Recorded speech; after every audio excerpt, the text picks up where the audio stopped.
Deus, Pai de infinita misericórdia e bondade, Jesus, querido amigo e mestre, mais uma vez agradecemos a oportunidade que estamos tendo e que possamos contar com o auxílio do alto, dos trabalhadores da espiritualidade superior, trabalhadores desta casa tão querida e amada, para que a nossa irmã possa ser bem intuída e que possamos todos nós receber todos esses ensinamentos que sem dúvida nos serão passados na tarde de hoje. Obrigado, Mestre Jesus, que assim seja em seu nome e em nome de Deus Todo-Poderoso. Que assim seja. Sueli.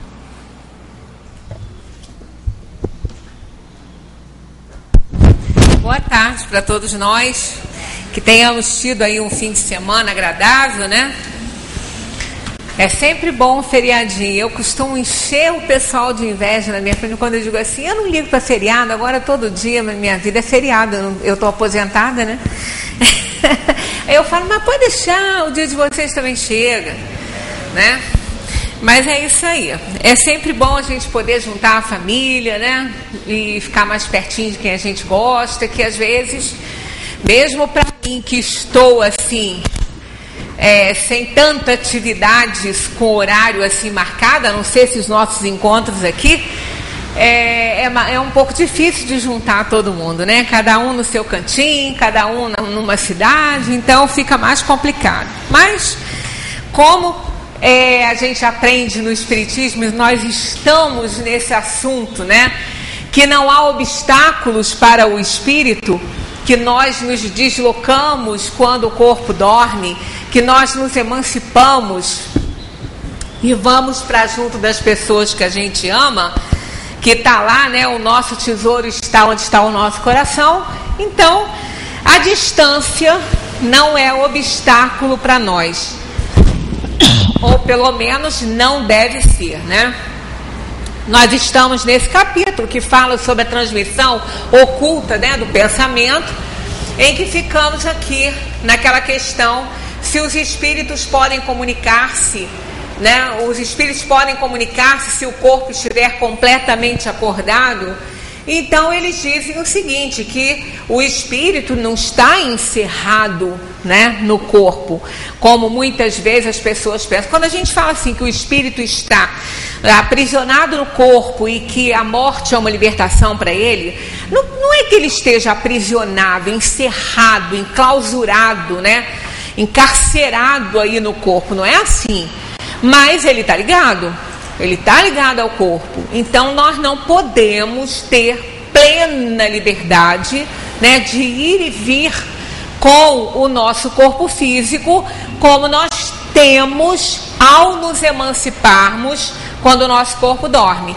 Até mesmo o próprio pensamento, né? Se nós estamos numa atividade, né, eu estou aqui agora nessa atividade, falando com vocês, lendo, né, numa atividade, é claro que eu não tenho a liberdade do meu pensamento para outros espaços, né, para outras pessoas, a não ser essa atividade que eu estou fazendo aqui. Quando isso acontece, a gente acaba dividindo tanto a nossa energia que a gente perde, né, a nossa concentração, o nosso foco naquilo que nós estamos fazendo. Então, há naturalmente que para que o espírito tenha uma liberdade maior, o corpo tem que estar assim bastante inativo. Se bem que o pensamento, né, não é como a emancipação do perispírito quando o corpo dorme. Então, eles dizem assim, o espírito não está encerrado no corpo como numa caixa. Ele irradia em todo o seu redor.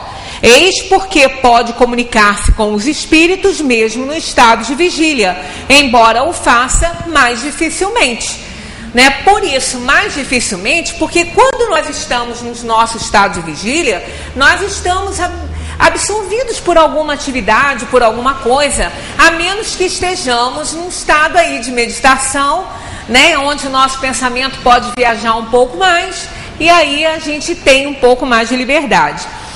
Por que duas pessoas perfeitamente despertas têm muitas vezes instantaneamente o mesmo pensamento, né? E eles respondem, são dois espíritos simpáticos que se comunicam e veem reciprocamente os seus pensamentos, mesmo quando não dormem.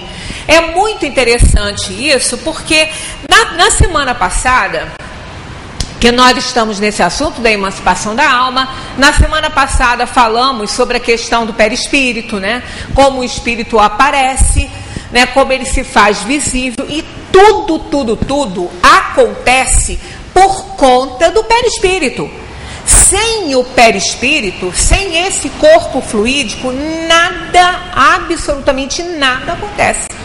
Um espírito não pode interagir numa matéria sem o auxílio do perispírito, do corpo fluídico. Não vamos dizer corpo do espírito, não. O espírito não tem corpo. Não vamos dizer corpo do espírito, vamos nos referir a corpo celestial, a corpo fluídico.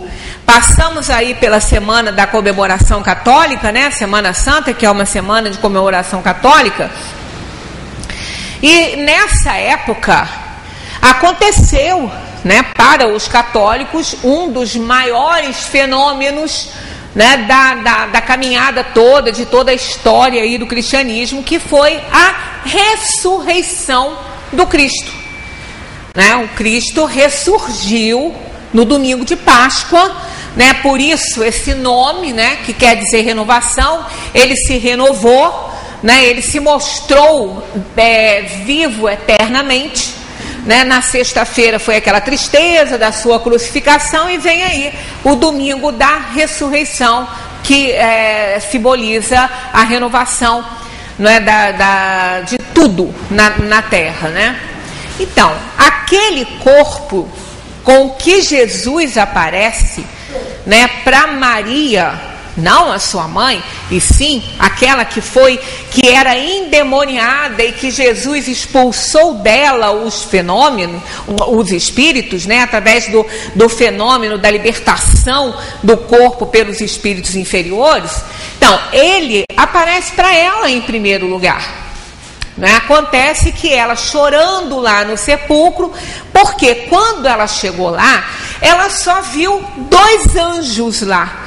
Eles se referem assim a anjos, um sentado onde Jesus estaria com a cabeça, e o outro sentado aonde Jesus estaria com os pés. Então, nas duas extremidades assim da mesa sepulcral. Isso é o que conta aí, né, a história, que a gente sabe que é cheia de falhas, porque ela foi contada, né? Quando nós recebemos um recado para dar a alguém, no mesmo dia, aquele recado às vezes não chega da mesma forma como a gente recebeu da pessoa. Sempre uma coisinha a gente ou acrescenta, ou tira, ou não prestou muito bem atenção, dá o recado mais ou menos. Quase sempre se esquece o nome, né, da pessoa. Aí dá o recado, aí a gente fala assim, ué, mas quem foi? Ih, você sabe que eu não me lembro quem foi que falou. Então a gente só fica imaginando a nossa desatenção, né, quando a gente recebe um recado para alguém e que a gente dá esse recado mal. Imaginemos esses fatos históricos, com todas as conveniências sociais e políticas da época, né? Como que isso foi contado? Como que isso foi falado? Para que pudesse ser escrito, porque essa história foi contada pelos evangelistas. Essa história foi toda contada por Mateus, por Lucas, né, por João. Então são histórias que realmente a gente não tem certeza da validade delas, por elas terem sido contadas e anos, né? Acho que 30 ou 40 anos depois que elas aconteceram mesmo, né? Que ela foi bastante tempo depois. Então a gente vê, mas isso também não importa muito. A gente vai tirando daí a essência e vai formando aí, né, os nossos conceitos. Então ela, chorosa, ela perguntou para os anjos lá, né, onde está o meu Senhor? Porque eles perguntaram por que ela chorava. Ela falou, porque vocês tiraram daqui o meu Senhor, né? Tiraram o meu mestre daqui. Aí eles falaram que era para ela não chorar. Nisso ela ouve o nome dela, Maria, e ela reconhece a voz de Jesus.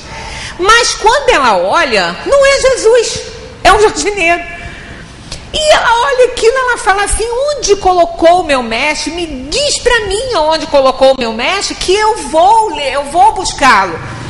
Né? Aí ele então, ela olha melhor para ele, ela olha mais para ela reconhece naquele jardineiro ali o mestre.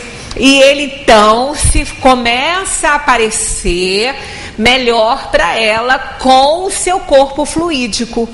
O que prova que Jesus estava ali com o corpo fluídico, que não era um corpo de carne ressuscitado, né? Não, ele não levantou do sepulcro com o seu corpo de carne. O que prova isso? Foi quando ela foi para ele que ele disse: não me toques, Maria, ainda não subi a meu Pai. É assim que está na história. E isso aí a gente entende perfeitamente, porque isso tem respaldo na doutrina espírita. Por que ele falou isso para ela? Porque se ela o tocasse, ela não encontraria nada, ia passar. Ela não ia sentir Jesus ali, ele estava ali com o corpo fluídico.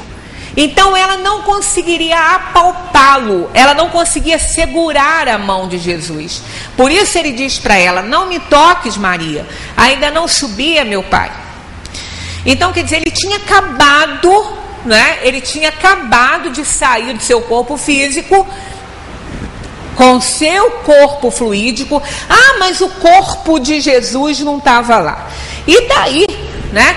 E daí imaginemos se hoje, com todo o entendimento, né, com tudo que acontece aí na nossa, com todas as descobertas, com todo o avanço tecnológico, imaginemos as pessoas, morre alguém que era venerado por alguma coisa, né, por algum feito que ele tenha realizado, vira uma romaria.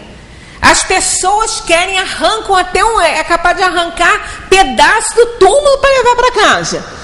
Né? A gente só imagina se o corpo de Jesus ficasse lá exposto e todo mundo soubesse: está ali o corpo de Jesus, é o túmulo de Jesus.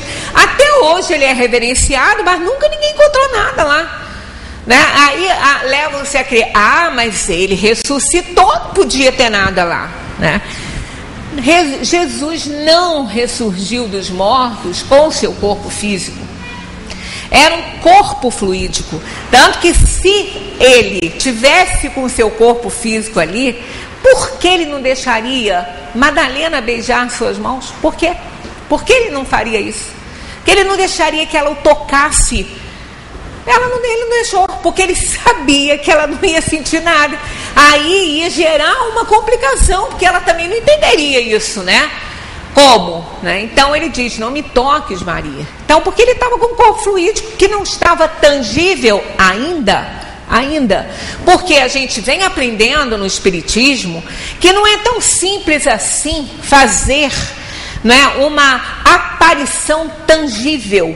Para Jesus, sim. Para ele tinha evolução bastante, né, para até mesmo desintegrar seu próprio corpo físico, para que não ficasse lá, né? Não estou dizendo que foi isso não, porque ninguém sabe, né?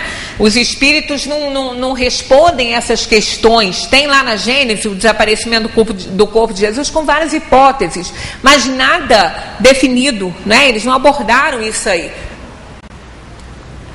E tem várias histórias dizendo que o próprio José de Arimateia, que levou Jesus para o sepulcro, ficou lá e após a calmaria, né,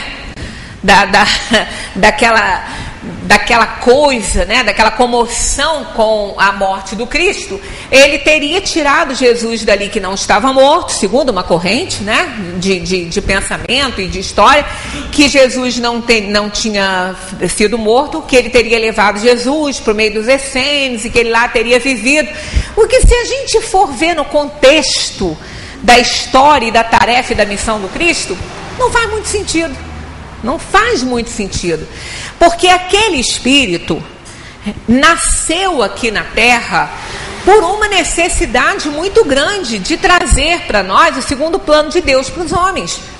Então ele não tinha razão nenhuma para ficar na Terra. Ah, Jesus casou, deixou de casar. Outra coisa também que não vale muito a pena a gente ficar se preocupando com isso, se Maria foi namorada de Jesus, se não foi.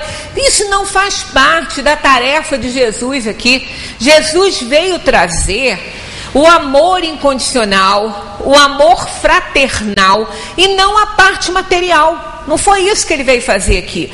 Também, se tivesse casado, não mudaria em nada a sua história, não mudaria em nada o seu mérito. Então, isso são coisas que as pessoas ficam especulando sem acrescentar nada, sem somar nada. Né? O que importa é a tarefa dele, o que ele veio fazer, e a prova maior que ele deu do bem sobre o mal, quanto que é ao contrário do que muita gente pensa, né? Ah, não, mas ele morreu. Foi corpo físico. Né? E a morte de Jesus ali, do corpo de Jesus, provocou aí uma reflexão muito maior do que se ele tivesse usado os seus poderes, materialmente falando, para se livrar daquilo ali. Pois ele veio justamente mostrar isso, que a morte não existe. Ela só existe para o corpo, que o que sobrevive, que é o espírito, esse que é eterno. Essa que é a grande vitória do bem sobre o mal, né? Ele veio trazer a certeza de que a gente não deve temer a morte, que nós somos imortais, nós temos vida eterna, nós vamos viver na eternidade. E nós temos um corpo fluídico, que foi com este corpo que ele ressurgiu para Madalena. Né, para Maria de Madalena. E depois, sim, depois que passou um pouco, que aí todas as leis fluídicas operando, né, por conta da sua superioridade e moralidade, ele se tornou tangível. Então, a aparição de Jesus depois, foram 18 aparições ao todo que Jesus teve na sua história, né, contada aí nos evangelhos, foram 18 aparições. Então, as outras aparições, a segunda aparição dele, que foi para todos os seus apóstolos e tudo, ali ele já estava com o seu corpo fluídico tangível.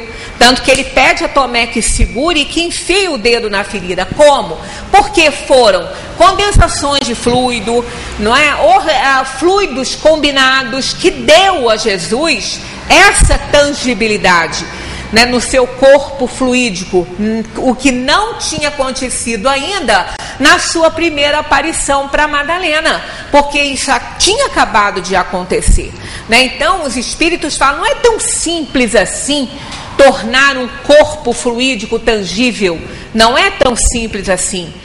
Tanto que os outros nem estavam, nem viam Jesus. Jesus caminhou na sua terceira, na quarta aparição. Jesus caminhava lá no meio dos outros e ninguém reconhecia Jesus, porque ele não era visto.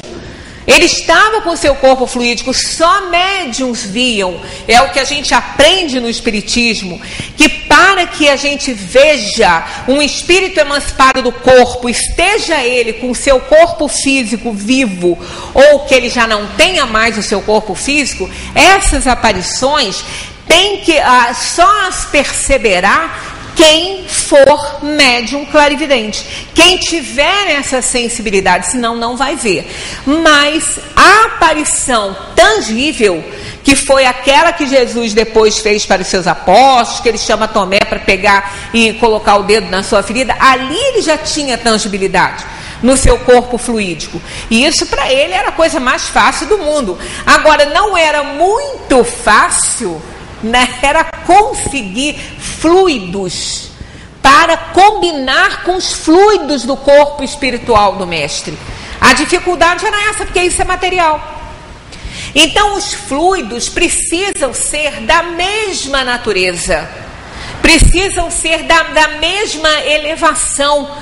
Então a dificuldade aí encontrada pelo mestre de fazer o seu corpo tangível ali para Madalena, porque realmente ele tinha que ter corpo, ele tinha um corpo fluídico do material mais purificado que a Terra podia oferecer, né? Porque o perispírito, ele tem ele tem graus, né, evolutivos aí na sua densidade. Quanto mais evoluído é o espírito, mais evoluído também, mais purificado serão os fluidos que ele se utiliza para formar o seu corpo fluídico, quando ele tem que fazer aparições na Terra, quando ele tem que fazer qualquer interação aqui, né, e até mesmo para reencarnar. Um espírito que está numa ordem mais elevada, que não precisa mais da Terra para fazer nenhuma provação e expiação, mas ele deseja em alguma missão desenvolver um trabalho na Terra, ele vem, ele vai reencarnar aqui.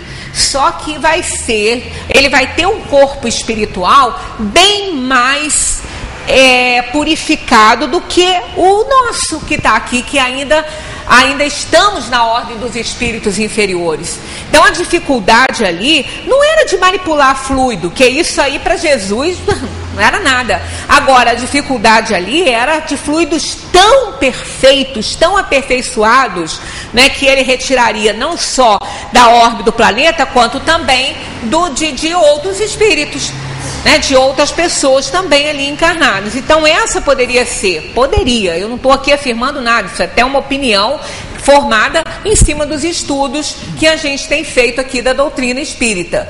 Mas isso aí é a maior prova que Jesus não ressuscitou com o corpo físico, e sim com o seu corpo fluídico. Então essas aparições são comuns, né? Quando Santo Afonso de Liguori, quando Santo Antônio de Pádua, eles se fizeram presentes. Santo Afonso foi canonizado rapidinho, justamente por essa aparição. Estava tangível, ele estava tangível, né? Ele foi tocado, ele falava, ele foi tocado, tanto que Santo Antônio de Pádua, ele foi a Pádua da Espanha, ele apareceu em Pádua para inocentar o seu pai, que estava sendo acusado de um crime, né? Não só ele inocentou o pai, quanto ele deu a conhecer quem era o verdadeiro criminoso. Então ali era uma aparição tangível, né, que são fluidos combinados. Essas aparições tangíveis todos veem. Não precisa ser médium, clarividente, todos veem, né? E a gente pode ser até que a gente já tenha, né, deparado com algum espírito materializado que possa ter até conversado com a gente sem que a gente percebesse. Isso pode acontecer? Pode, em determinadas situações. Quantos exemplos a gente tem desses casos em hospitais? Quando às vezes o paciente fala assim: eu queria falar com aquele médico que me atendeu agora mesmo. Aí a pessoa descreve, não tem médico assim ali, não tem. A pessoa, não, mas esteve aqui, me atendeu, me examinou, e é muito carinhoso o médico. Aí quando a pessoa descreve assim o médico, às vezes tem sempre um que tem uma foto, ou tem até no arquivo do hospital, é esse aqui? Ah, esse mesmo, eu quero falar com ele, já morreu, eu não sei quanto tempo, a senhora sonhou. Quer dizer, são materializações que acontecem porque nós estamos em perfeita interação da dimensão dos espíritos com a dimensão da matéria, né? Agora, outra coisa que vale a pena a gente esclarecer, e a gente usa muito bem esses exemplos aí dessa semana, que é a transfiguração. Olha só, transfiguração não é uma aparição. Não é uma aparição assim, né, de espírito. A transfiguração, todo mundo vê. Todo mundo vê uma transfiguração. É o espírito que se transfigura no corpo de alguém. Ou, no caso, o Cristo. A transfiguração mais importante da nossa história foi a transfiguração de Cristo no Monte Tabor.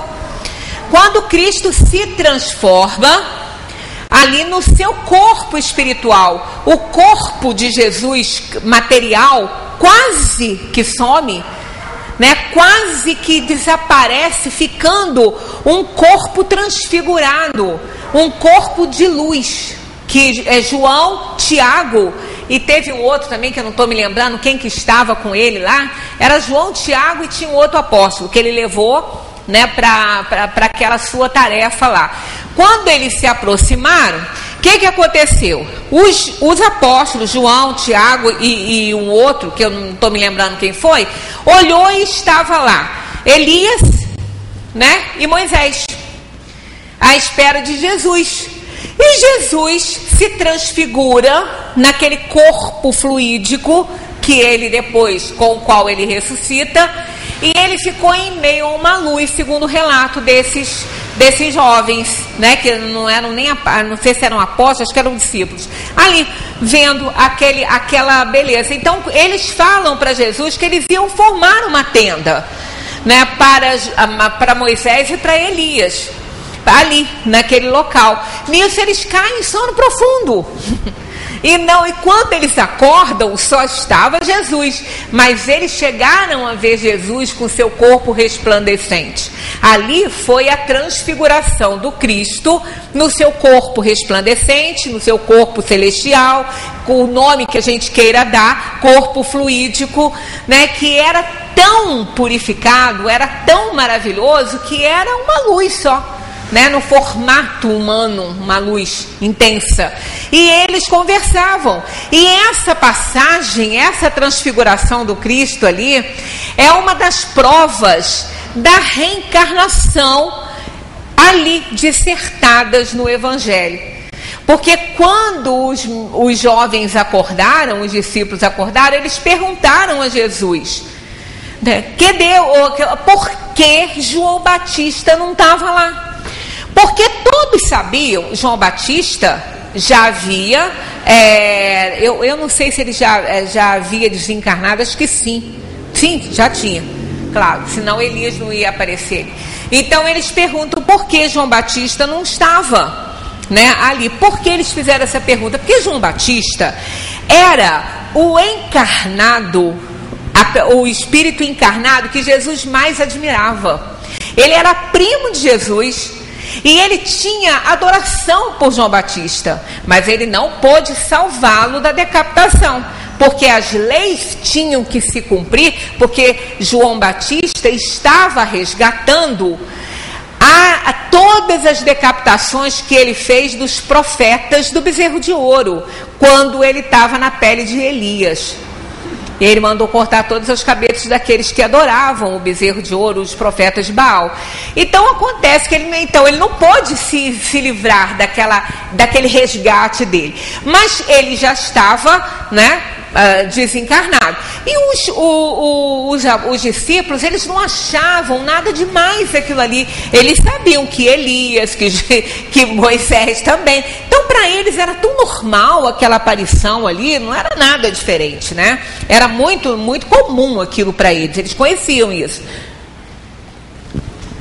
Eles só ficaram surpresos quando o fato de estar ali Elias e Moisés, e João Batista não está, já que João Batista era muito admirado por Jesus, porque ele não estaria ali. Eles perguntaram, eles falam: mestre, por que João Batista não estava junto com Moisés e Elias? Aí Jesus responde: porque João Batista, porque ele há de vir antes, né? Porque João Batista porque Elias haveria de voltar, né? E porque João Batista não estava assim, Elias, palavras de Jesus lá no Evangelho, vocês podem procurar, a transfiguração de Cristo, está lá isso assim: Elias já veio, mas não o reconheceram e fizeram dele o que lhe aprouveram. Isso está claro, são essas as palavras em algumas traduções, né? Na minha tradução do meu Evangelho, ela está assim, né? Elias já veio e não o reconheceram e fizeram dele o que lhes aprouveram. Tem até no Evangelho segundo o Espiritismo, também tem essa passagem. Então, por que Elias já veio? Elias veio na presença de João Batista, no corpo de João Batista. Por isso que João Batista não estava lá, porque João Batista e Elias eram um só. João Batista era Elias, por isso que João Batista não estava na transfiguração, e por isso que Jesus falou isso: Elias já veio, mas não o reconheceram e fizeram dele o que lhe aprouveram. Então ele já tinha desencarnado, ele era o Elias. né, que estava lá. Então essa transfiguração, essa passagem de Jesus do Evangelho é muito interessante. É aquela história, né? Nós vemos com essa ótica, né? Os outros de outras religiões vão ver diferente, mas faz todo sentido isso aí. Então a transfiguração não é uma aparição. A aparição é a aparição do Espírito com o corpo fluídico. Né? E a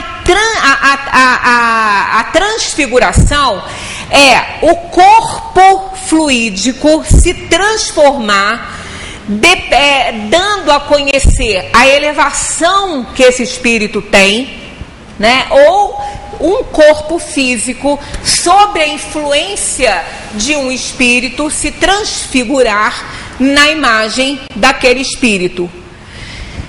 A Ângela não está aqui hoje, né? Pois é, Ângela até poderia, se ela estivesse aqui, dar esse depoimento, porque isso ela viu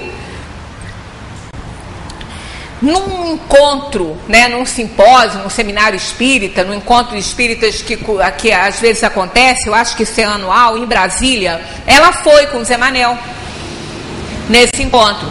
Então estava lá uma plateia enorme, né? Põe a benção. Por favor.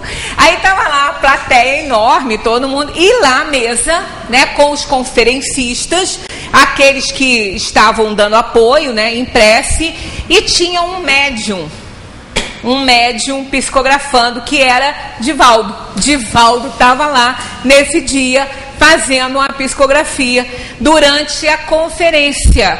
E depois ele continua, quando ele vai fazer alguma preleçãozinha, o próprio Divaldo, ele continua fazendo uma psicografia e ele fala o tempo que ele estava fazendo essa psicografia. Quando o pessoal olha para ele, não vê o rosto de Divaldo ali, vê o rosto de Bezerra de Menezes, porque a mensagem era dele, né? Então Bezerra de Menezes se faz presente, Divaldo psicografa a mensagem, e quando olham para o rosto de Divaldo, não é o rosto de Divaldo que todo mundo vê. Todo mundo vê uma transfiguração do rosto do Divaldo para o rosto do Dr. Bezerra. Então ele transfigurou o seu corpo fluídico, combinado com o corpo fluídico de Divaldo, e ali apareceu no lugar do rosto de Divaldo o rosto de Bezerra. Ângela e Zé Manel assistiram isso, né? Porque foram eles que me contaram. E isso foi muito interessante, porque todo mundo que estava lá viu, né? E depois a mensagem de Bezerra para todos foi lida, né? Toda a mensagem. Isso é uma transfiguração, não é uma aparição, né? Então a diferença é essa: a aparição, o espírito aparece. Quando ele aparece para um médium clarividente, quase sempre é uma aparição volátil, é uma aparição muito etérea, né? Não é tangível, ela é muito etérea. Normalmente não tem pés, né? A gente não vê o espírito andando igual a gente, né? Ele aparece quase sempre com a parte superior do corpo, ou às vezes uma aparição tangível, que é aquela que todo mundo vai ver, né? Como já acontece, tem vários relatos na história. A Revista Espírita está repleta de exemplos de aparições tangíveis, e é muito interessante. No livro dos médiuns aqui, Gênesis, é que eu estava lendo o livro dos médiuns, eu até me enganei. No livro dos médiuns, da Gênesis, vocês vão encontrar aqui uma dissertação muito importante sobre perispírito, que vai explicando essa manipulação dos fluidos. Nós já fizemos uma palestra aqui sobre essa questão, e explica perfeitamente essa questão das modificações do perispírito, como que o espírito aparece, como que emancipado do corpo esse espírito aparece, nas manipulações fluídicas. Isso está na Gênesis. É só vocês pegarem aqui no índice, né? Porque cada um tem uma numeração diferente aí de páginas, né? Porque cada edição é uma edição. Então aqui vocês vão encontrar os fluidos, capítulo 14. Tá? Capítulo 14, os fluidos, natureza e propriedade dos fluidos, elementos fluídicos. Não deixem de ler, não. Porque é coisa que se eu ficar aqui lendo, eu vou enjoar. Né? Porque a gente fica lendo, isso vocês podem fazer com muito mais atenção. Eu vou ler, vocês vão esquecer do que estão ouvindo, porque realmente leitura vai se dispersando, mas está aqui, ó, qualidade dos fluidos, explicação de alguns fenômenos considerados sobrenaturais, que é a vista espiritual, os sonambulismos, os sonhos, né, e catalepsia e ressurreições, que é até o nosso assunto de hoje. Então eles fazem algum apanhado. E mais lá para trás tem aquelas curas espirituais, né? Inclusive a ressurreição de Lázaro, né? Da filha da viúva de Naim, né? Naim não era o homem morto, não. Era um lugar, era uma cidade. A viúva que morava em Naim. Então o filho dela morreu e estava aquela comoção, aquela coisa, e Jesus ressuscita o jovem. Ele não ressuscitou o jovem. Ele não fez ressurreição. Porque a gente já aprendeu emancipação da alma. Quando a alma se emancipa do corpo físico, ela fica ligada a ele por um fio magnético. E qualquer coisa que aconteça no corpo, ela volta. Então, aquele jovem, como a filha de Jairo também, uma menina de 12 anos, que também Jesus fala, ela não está morta, ela só está adormecida. Eles estavam letárgicos, que é esse assunto que a gente está entrando agora. Letargia, catalepsia, morte aparente. Vem na Gênesis lá os milagres de Jesus e dá uma lidinha sobre isso, para não ficar cansativo, para não ficar lendo aqui. Os letárgicos e os catalépticos veem e ouvem geralmente o que se passa em torno deles, mas não podem manifestá-lo. É pelos olhos e os ouvidos do corpo que o fazem? E Jesus diz, não. É pelo Espírito. O Espírito está consciente, mas não pode comunicar-se. Tanto que quando Jesus chegou perto do corpo, né, da morta, que se dizia morta, Jesus fala com ela e ela ouve. Ela estava ouvindo, né? Eu só fico imaginando o desespero dessas pessoas, que como elas ficavam agoniadas, porque olha o que deve ter sido de gente enterrada vivo na época do Cristo, né? Antigamente, muita gente. Claro que isso faz parte da provação, né? Da expiação. Aquele espírito que não tem que sofrer, ele vai ser retirado do corpo, que a gente não... Isso eu torno a falar, para a gente até dormir mais descansado, né? E ter mais paz na nossa vida. Nós não vamos passar nada que a gente não tiver que passar. A gente pode ser queimado vivo, né? Como muita gente, às vezes acontece num lugar que pega fogo e aquele, né, não está num prédio. Pode ser o que for. O gênero de morte e o aparente sofrimento na hora da morte não determina o que o espírito possa ter sofrido ali. Porque o centro da dor é a alma, não é o corpo, é a alma. O centro da dor é a alma. O corpo não sente nada. Morreu, pode fazer o que quiser, não vai sentir. Mas a alma, porque a alma é que sente. Com o auxílio do corpo fluídico, que é o perispírito, essa alma leva até o corpo, por conta, né, da transmissão feita pelo corpo espiritual, as suas impressões. E as sensações vão para o espírito, a sensação do corpo, que o espírito mandou para o corpo, volta para ele também por conta do perispírito. Então é um vem e um vai, né? É vai e volta. A impressão e a sensação.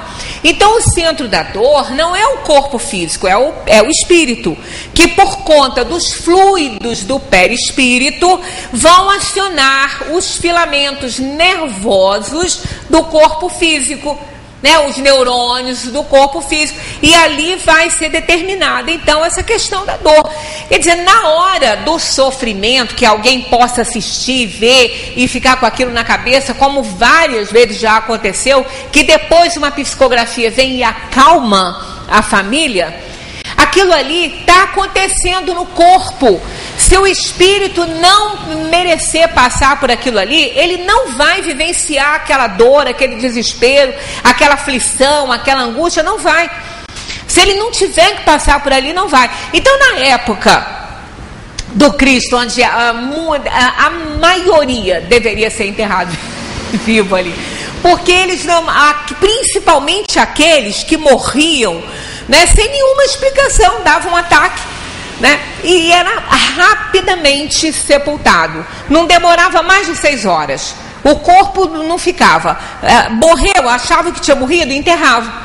Então, muita gente deve ter sido enterrado, né, com vida ainda, porque se hoje ainda acontece isso, não de sepultamentos, que não deve dar nem tempo, né? Mas a gente ouve histórias, às vezes, de alguém que teve o óbito declarado no hospital, né, e depois ele acorda. Ainda no hospital ou até no próprio velório, ele acorda. Esses casos, às vezes, são contados, são bizarros, que deve ser uma coisa pavorosa você estar num velório e um morto levantar, né? Deve ser uma coisa, não deve ficar ninguém para o morto contar que está vivo, não deve ficar ninguém ali, vai sair todo mundo correndo, porque as histórias são horrorosas, né? Que se contam a respeito dessas coisas, dos zumbis, e seja lá o que for. Então, a gente só imagina o que acontecia naquela época, o terror que deveria ser. Mas essas almas que eram, né, sepultadas dessa forma, estavam ali em provação, almas não, corpos, né? As pessoas que morriam eram enterradas vivas, estavam ali em provação, expiação, porque quantas coisas, quantos horrores aconteciam antigamente, né? Pessoas eram sepultadas vivas para punição mesmo, né? Nas guerras, né? Não sabia nem se estava morto, abria aquela trincheira, jogava os corpos todos ali, no holocausto dos judeus, que nem todos estavam mortos, né? Eles metralhavam, quando morria na câmara de gás, eles metralhavam, né? Aí saía, quer dizer, isso veio bem depois do Cristo, claro. Mas isso tudo, a gente sabe que ninguém passa por nada dessas coisas, por nenhuma dor, por nenhum sofrimento, se não estiver resgatando alguma coisa. E mesmo que tenha que passar por isso, a vida que essa pessoa leva, a vida de solidariedade, de caridade, de compaixão, vai diminuindo a provação daquela pessoa, a expiação que aquela alma às vezes ainda tem que passar, e ela não vai ter a sua provação totalmente isentada, mas ela vai ser poupada de muitas dores, de muito sofrimento, porque senão não valeria fazer o bem, né? Não valeria fazer o bem. Para que eu vou fazer o bem? Uma pessoa pode pensar assim, bom, se eu escolhi, tem esse gênero de morte aí, se eu escolhi passar por essa dor e sofrimento, e nada pode me livrar disso aí, então vou viver minha vida e deixa pra lá. Não é bem assim, não. A gente escolhe, porque a gente tem que fazer realmente o nosso resgate. Nós fazemos uma escolha de provações e expiações, mas não quer dizer que nós não vamos ter nenhuma assistência, nenhuma atenuante, nenhum bônus por conta da vida que a gente está levando enquanto nós estamos aqui encarnados. Todo bem que nós fazemos, todo bem, claro que ele tem a sua repercussão, vai nos fazer um pouco melhor, porque todo bem que a gente faz para outra pessoa faz a gente melhor. A gente se torna uma pessoa mais sensível, né, mais solidária com a dor dos outros, porque a gente vai vendo as coisas acontecerem. Então, claro que isso aí conta para tudo, conta após a morte. Agora, não vamos fazer o bem pensando nisso, né, para ficar barganhando situação melhor, que aí não vai ter, não. Né? A gente tem que fazer pelo simples propósito de ajudar, mas com certeza isso tudo está aí sendo computado no nosso arquivo, né? No nosso dossiê espiritual, digamos assim. Então, claro que a gente não vai ficar com esse pavor todo, mas isso ainda pode existir, né? A gente não precisa de ser enterrado vivo por conta de um diagnóstico errado no hospital e tudo. Nós tivemos aqui na cidade, em 2011, aquela tragédia toda que sepultou muita gente viva. né? Muita gente desencarnou dessa forma. Não foi erro médico. Então o que a gente tem que passar, a gente vai passar. Claro que, tendo a nossa conduta legal aqui na Terra, de solidariedade, compaixão, a gente vai ter as coisas atenuadas. E se não tiver na hora da gente partir, a gente não vai. Aconteça o que acontecer, a gente não vai. Dessa tragédia em Friburgo, nós tivemos vários exemplos disso. Tivemos agora, nessa queda aí, desse piloto, coitado, dessa tristeza que aconteceu, que enfiou esse avião lá na montanha dos Alpes, matando aquele monte de gente. Ali, acho que 2 ou 3, né, deixaram de embarcar, inclusive um brasileiro. Não foram, né? E aquele outro também, aquele que o Legacy pegou a asa do Gol e bateu e ele caiu. Aquele da TAM, né, que pegou fogo no hangar, que ele não conseguiu parar. Todas essas tragédias aí, tem histórias de gente que não embarcou, que não chegou a tempo. E algumas que as próprias pessoas depois, teve um que ficou com muita raiva dele mesmo, porque ele era tão disciplinado e ele se atrasou, coisa que ele não fazia nunca. Ele era sempre muito adiantado. E ele ficou até muito irritado com ele mesmo e até com o próprio aeroporto, com a própria empresa aérea, que não deixou ele embarcar, e o avião ainda estava no chão, mas ele não pôde ir porque já tinha fechado tudo, né? Então a gente vê que quando a gente não tem que ir, a gente não vai, né? A gente só vai se tiver na hora, e ainda assim, estando na hora, a gente vai, e a dor e o sofrimento que vai passar ali vai depender do nosso merecimento de passar integralmente essa dor ou não. Então a gente não tem que ficar aí amargurado, preocupado, perder o sono com essas coisas, porque realmente não valem a pena. Como eu disse para vocês, eu tinha muito medo de ser enterrada viva quando eu era criança. Eu tinha pavor, porque realmente é uma coisa horrível, né? É um momento muito doloroso para nós, né? Quando a gente está na vigília de alguém, no velório de alguém, aquele corpo ali inerte dentro daquela caixa de madeira, aquilo ali é horrível até para os adultos, que dirá para uma criança, né? Ver essas coisas. E antigamente ainda obrigava a criança a ir lá dar beijo. Vocês devem lembrar disso, para se despedir. A criança, com horror daquilo ali, ainda tinha que dar beijo naquele corpo morto. Quer dizer, são coisas, né, da cultura, das tradições e tudo. Então é um momento horrível, né? É um momento horrível. E pensar, né, que na cabeça de uma criança, ela não entende a morte do jeito que é, ela entende que ela está ali sendo colocada dentro de uma caixa que vai ser trancada e vai ser enterrada. E o pavor que ela fica de acordar ali, que ela não entende isso, né? Então são coisas que realmente hoje as crianças não são mais assim, mas na época que eu era criança era assim. A gente tinha um horror dessas coisas, não entendia muito bem o que era, né, a morte. Então é um momento extremamente doloroso e faz a pessoa ter muito medo, né? Só depois que a gente vai aprendendo, vai compreendendo muita coisa, que a gente, né, vai deixando para lá esses medos. É o que acontece, né, com determinadas pessoas na questão da letargia, porque o espírito está consciente. Então a gente só fica imaginando o terror. Eu até falei com vocês que eu gosto muito daquela série Dr. House, né? Por acaso ontem, não é por acaso também essas coisas, eu vi um episódio em que ele o rapaz sofreu um acidente. Ele estava de bicicleta e a porta do carro abriu, ele não conseguiu frear. Mas ele não conseguiu frear, não foi porque ele estava correndo muito, nem porque ele estava próximo, não.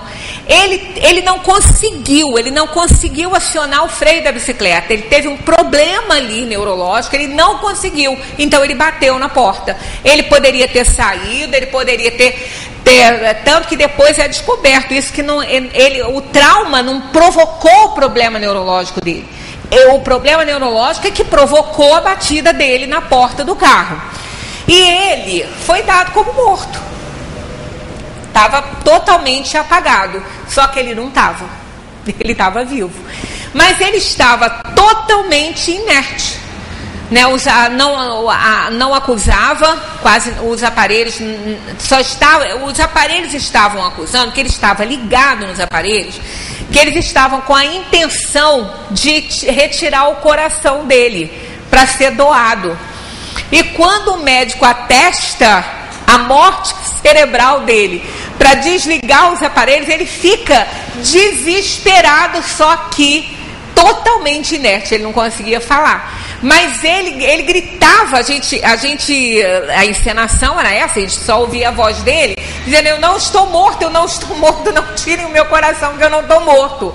Aí, por acaso, mas ele estava com toda a aparência de morto, ele estava totalmente letárgico, né, ali, e só estava, os números estavam, o aparelho estava acusando a vida dele, porque estava o aparelho ligado. Se desligasse, né, ele, segundo o médico atendendo. Por um acaso, o Dr. House foi acidentado também num acidente de moto, estava do lado da cama dele. E resolveu, muito curioso, né, resolveu olhar. Quando ele olha para ele assim, os olhos dele estavam abertos. Aí ele fala para o médico: você não está vendo que ele está te acompanhando com o olhar? Aí ele falou: não, isso é comum acontecer. Ele falou: não é comum. Um morto não acompanha ninguém com o olhar. Aí o outro tentou dar uma explicação, ele falou: ele não está morto, ele está encarcerado. Foi o que ele falou: ele está encarcerado no corpo, mas ele não está morto. Então é uma doença que ele até explicou, mas eu não guardei tudo. É uma doença em que a pessoa fica encarcerada. É um problema neurológico que faz ele ficar encarcerado. Deve ser um tipo de letargia. Deve ser alguma coisa parecida. Num grau menor, porque a letargia, você fica realmente com a aparência de morte. O olho não acompanha nada, é um fio ligado. Ele até ainda fala pro cara, ele falou assim: mas ele está vivo? Ele falou: ele está vivo por um fio, mas ele está vivo. É o que a gente aprende no Espiritismo, ele estava vivo ainda, né? Mas ele tinha toda a aparência de estar morto. Então a doença é chamada, ele chamou assim, ele é encarcerado, ele está com a doença do encarceramento, está encarcerado no corpo, mas ele não pode falar. Aí depois aquilo vai se desenrolando ali, nem sei que episódio, eu acho que é da temporada 5, se eu não me engano, nem sei qual é o episódio, mas é muito interessante. Ele não podia se mexer, ele não podia se comunicar, mas ele ouvia tudo, ele sabia de tudo que estava acontecendo com ele, mas o corpo não dava o menor sinal. Isso é uma forma de letargia, é assim que fica. Lázaro estava letárgico, a filha de Jairo letárgica, o filho da viúva da cidade de Naim estava letárgico, porque eles ouviam Jesus falando. Então, quando Jesus ordenou Talita Cumi, parece que ele fala para a filha de Jairo, Talita Cumi, se eu não me engano é isso, acorde e se levante, né? Lá em hebraico, acho que é mais ou menos uma coisa assim, ela levanta. Por que ela não levantou com os outros? Porque Jesus tinha um magnetismo que não é igual ao nosso, né? Então, junto com a ordem que ele deu a ela, que ela ouviu porque ela só estava letárgica, e os letárgicos ouvem, né? Os letárgicos, os catalépticos, eles ouvem, eles só não podem se mexer. Junto com essa ordem foi também o elemento fluídico necessário para tirá-la da letargia. Por isso que ela levantou, né? Porque entrou o fluido, né, o fluido vital, o fluido magnético necessário para tirá-la da letargia, que isso não é, né? Jesus tinha isso, né? A gente não tem, e ela conseguiu, e foi o mesmo com o filho, né, da viúva, a mesma coisa. Ele ordenou que o rapaz levantasse, junto com essa ordem foi todo o fluido e o magnetismo necessário que tirou essas duas pessoas aí, esses dois jovens da letargia.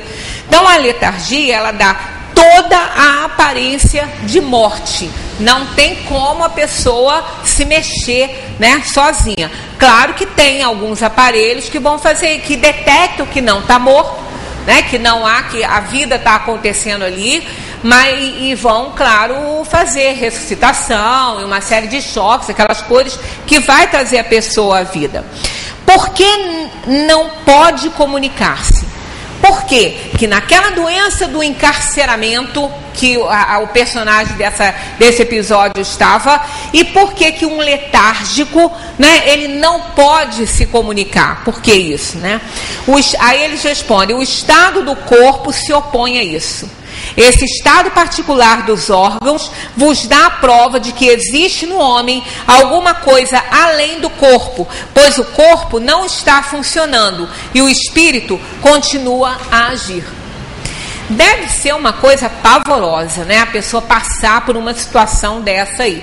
Deve ser horrível. Não só pelo medo que dá de ser sepultado ali naquela situação, como a agonia e a aflição que a pessoa pode ficar, né, sem poder se mexer, sem poder fazer nenhuma comunicação, e está encarcerado. Aí sim o espírito está ali e aprisionado por uma questão kármica. Naquele momento ele não consegue se emancipar, não consegue sair, e acontece isso, né? Já tem casos narrados na história, né, das historinhas que os espíritos contam, histórias dos centros mediúnicos, de espíritos que saíram desse estado de encarceramento, de letargia, e foram para uma reunião mediúnica falar que estava vivo, que não estavam mortos, que não conseguiam se comunicar, e emanciparam-se e foram para um médium, né, falar que estavam vivos, né, porque é um estado vegetativo assim de algum tempo.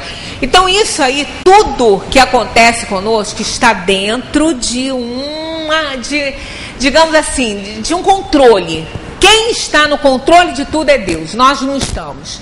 Então que a gente faça a nossa vida, que a gente trilhe, né, a nossa vida aqui na Terra, fazendo bem, tendo compaixão, sendo solidário, fazendo aquilo que estiver ao nosso alcance, não para negociar, mas para fazer a nossa parte, porque fazendo a nossa parte, os espíritos farão a dele, e nunca vão nos abandonar em momento nenhum. O maior exemplo disso, a gente usa o próprio fenômeno dessa semana aí, né?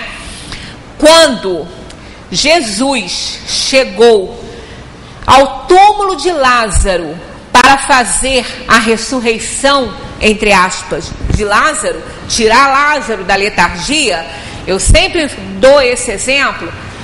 Jesus chegou lá porque ele falou para as irmãs de Lázaro: Lázaro não morreu, Lázaro não está morto, Lázaro está vivo.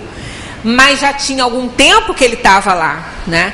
Mas Jesus falou: ele não está morto. Aí Jesus se aproxima com todos para fazer esse milagre, entre aspas, aí, narrado no Evangelho. Ele pede aos discípulos que retire a pedra que fechava o túmulo. Ora, por que ele faria isso? Se ele ia fazer o mais importante, o milagre de trazer Lázaro à vida, por que ele também, com a força dele, ele não afastou a pedra lá, ele pediu que outros fizessem? Porque com a força do pensamento, qualquer um faz movimento de objetos, né? Isso está aí, a física explica, a parapsicologia explica como que com a força do nosso pensamento a gente move objetos. Então Jesus não poderia ter tirado aquela pedra? Claro que sim. Por que ele não tirou? Ele não tirou porque aquilo ali, as pessoas ali podiam fazer. As pessoas tinham como arrastar aquela pedra. Então era mais uma lição que o Cristo dava: faça a parte que lhe cabe, faça o que estiver ao seu alcance, porque o que não estiver nós faremos, não é? Ajuda-te que o céu te ajudará. Então faça a sua parte, que aquilo que não tiver na sua competência, se for do seu merecimento, será feito para você. Então isso é a confiança, isso é a fé, não numa crença, não numa religião, mas na lógica do universo, na lógica de um universo perfeito, que funciona perfeitamente, onde não há um erro, nem num grão de areia, que dirá no ser mais importante da criação, que somos nós. Por que somos nós? Porque somos os únicos seres capazes de fazer considerações sobre o próprio Criador. E nenhum outro ser pode fazer isso, né? Então somos os mais perfeitos, sim. Porque fomos criados à imagem e semelhança desse Criador, que nos deu esse poder de amar e de raciocinar, de escolher infinitamente. Então, por isso que somos sim, por isso que cada vez mais a gente tem que fazer jus a esse título de filhos de Deus que somos. Na semana que vem daremos continuidade, e é interessante o fenômeno da catalepsia, né? Porque muita gente fala assim, fulano foi enterrado vivo que sofria de catalepsia. Provavelmente não, provavelmente sofria de letargia. A catalepsia, ela é muito localizada. Pode ser generalizada? Pode, mas aí passa a ser letargia. A catalepsia não é generalizada na maioria dos casos, ela é localizada. Então a gente ainda vai ter mais algumas informações aí, né, a respeito disso, para a semana que vem, se Deus permitir que estejamos juntos encarnados. Do contrário, serve desencarnado também. Muita paz para todos.